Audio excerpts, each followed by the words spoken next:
কোন দেশের garment sector 1988 থেকে 2025 পর্যন্ত টপ র্যাঙ্কিং ধরেছিল সেটাই এখন আমরা দেখব।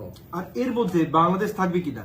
ডেফিনেটলি বাংলাদেশ থাকবে, তবে কত নাম্বারে থাকবে এবং কত সাল থেকে থাকবে এটা আমরা দেখবো। অলরেডি 1988 সালে আমরা আছি এবং দেখতে পাচ্ছি ইটালি এগিয়ে, তখনকার এবং চায়না এগিয়ে যাচ্ছে, অলরেডি এগিয়ে যাচ্ছে। চায়না কিন্তু ফার্স্ট পজিশনে চলে যাবে, আমেরিকা কিন্তু তখন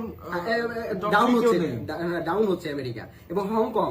পাকিস্তান শুরুতে ধরেছিল, এটা 1990 সালের কথা বলতেছি। দারুণ। ইন্ডিয়া আসছে, ইন্ডিয়া কত নম্বরে? ইন্ডিয়া প্রায় 7-8 নম্বরে আছে। ইন্ডিয়া কিন্তু ডাউন যাচ্ছে, চায়না উপরে এবং চায়না ভয়াবহ আকারে বাড়তেছে। মানে আপনারা দেখতেছেন এই যে ক্লথ এক্সপোর্ট হচ্ছে জার্মানি সেকেন্ডে, চায়না ফার্স্ট। China first. তবে আমাদের টার্গেট বাংলাদেশকে টপে নেওয়া। এটা সম্ভব হয়েছে কিনা কোন সালে সেটাও দেখবো এবং ইন্ডিয়াও দেখবো। ইন্ডিয়া কিন্তু ডাউনে যাচ্ছে, ওদের মার্কেট 1993 সালে খুবই মানে বাজে অবস্থায় ছিল ইন্ডিয়ার মার্কেটটা।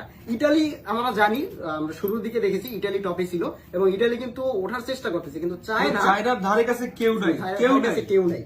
এটা 1994 সালের কথা বলতেছি আমরা। এবার 1995 আসলো এবং আমরা মেক্সিকোকে দেখতে পাচ্ছি নিচ থেকে কিন্তু উপরে উঠে যাচ্ছে।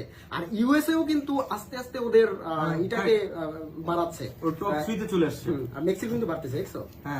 তারপরে নেদারল্যান্ড আছে, জাপান আছে, ইন্দোনেশিয়া বাহ দারুণ তো। আর অনেকটাই জানি যে টার্কিশ, ওরা যে এক্সপোর্টে এত দারুণ জানা ছিল না। ইন্ডিয়া কিন্তু উঠতেছে, ইন্ডিয়া উঠতেছে, জাপানও উঠতেছে। এটা বাংলাদেশ কি এখনো আসে নাই? বাংলাদেশ কি আসতে পারবে? আর ক্লথ এক্সপোর্টে আমরা জানি বাংলাদেশ কিন্তু অনেকাংশেই এগিয়ে, আর সেটা কত সাল থেকে এটাই আমাদের দেখার পালা। 1999 সাল চলতেছে। চায়নার ধারে কাছে কেউ নাই ভাই, কেউ নাই। কিন্তু এটাই আমরা দেখবো। অলরেডি জার্মানি কিন্তু 4 নম্বরে চলে গেছে। আর আমরা দেখতে পাচ্ছি আমাদের বাংলাদেশ 2000 সালে বাংলাদেশ টপ 15 লিস্টের ভিতরে চলে আসে। এবং দেখো ইউকে মানে ইংল্যান্ডের থেকেও এগিয়ে, লন্ডনের থেকে ইংল্যান্ডের থেকে পাকিস্তান কিন্তু অলরেডি পাকিস্তানের থেকে আমরা অনেক উপরে। 2002 সালে আমরা এবার ইন্ডিয়ার উপরে উঠবো। আমাদের টার্গেট এখন ইন্ডিয়ার উপরে ওঠা এবং এই ফাইটিং এ ইন্ডিয়া থেকে আমরা কত সালে উপরে যাই সেটাই আমরা দেখবো। অলরেডি কিন্তু বাংলাদেশ উঠতেছে, ভিয়েতনাম, বেলজিয়াম, পাকিস্তান, জাপান আমাদের নিচে। আমাদের নিচে। এটা 2003 সালের কথা বলতেছি। তারপরে 2004 সালে ইন্ডিয়াও কিন্তু তখন হচ্ছে, বাড়তেছে। আর চায়নার অবস্থাটা দেখুন, মানে ধরাছোঁয়ার বাইরে। মানে 2004 সালে প্রোডাক্ট মানেই চায়না, মানে ক্লথ প্রোডাক্ট। বাংলাদেশ কিন্তু টপে। ফ্রান্সের উপরে বাংলাদেশ 2005 সালে কিন্তু ভাইরাল হয়েছে, মানে 2006 সালে, মানে ভাইরাল না সরি, মানে এই 6 সালের দিকে বেশি পরিমাণে এবার 2000 ইন্ডিয়া কিন্তু অলরেডি 3rd নম্বরে চলে গেছে এবং আমাদের টার্গেট ইন্ডিয়ার সাথে ফাইট করা এবং ইন্ডিয়াকে টপকে আমাদের যাওয়া। এটা কত সালে হয়েছে বা হচ্ছে কিনা আদৌ সেটা আমরা দেখবো। পাকিস্তানও কিন্তু কম এগিয়ে না, পাকিস্তান কিন্তু উঠতেছে।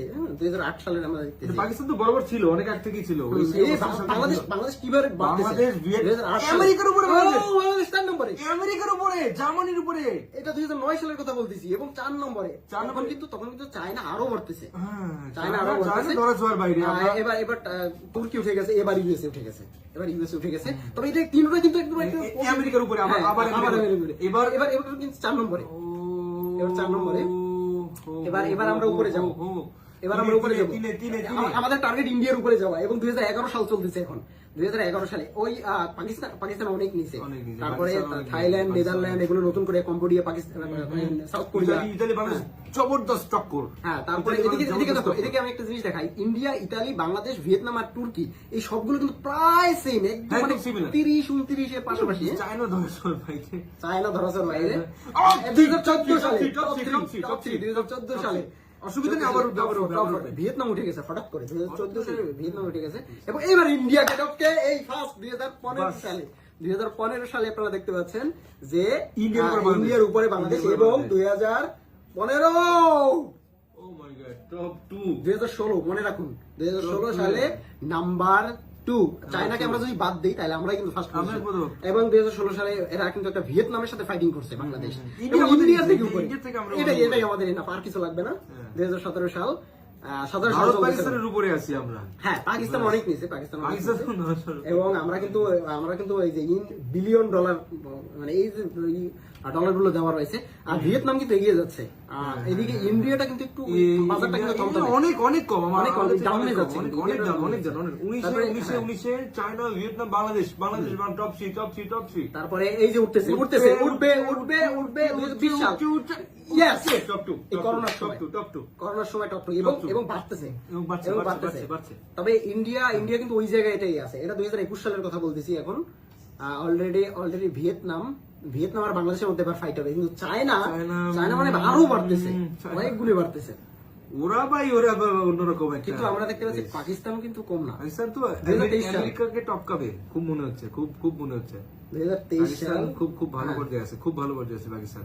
হ্যাঁ, তবে তবে 23 মোটামুটি আমরা সেকেন্ড লিডে 2024 সেকেন্ড লিডে ইন্ডিয়ার অনেক উপরে, পাকিস্তানের অনেক উপরে। আমরা সেকেন্ড পজিশন আমরা সেকেন্ড পজিশন এবং আমরা মনে হচ্ছে সেকেন্ড পজিশনটাই ধরে রাখবো। হ্যাঁ 2025 হ্যাঁ অলরেডি আমরা এই আমরা মুহূর্তে চায়নাকে বাদ দিলে আমরা ফার্স্ট। হ্যাঁ চায়নাকে বাদ দিলে আমরাই ফার্স্টে আছি। একদম দেখি যে আমরা সেকেন্ড পজিশনে। কারেক্ট। কমেন্ট করে জানাবেন।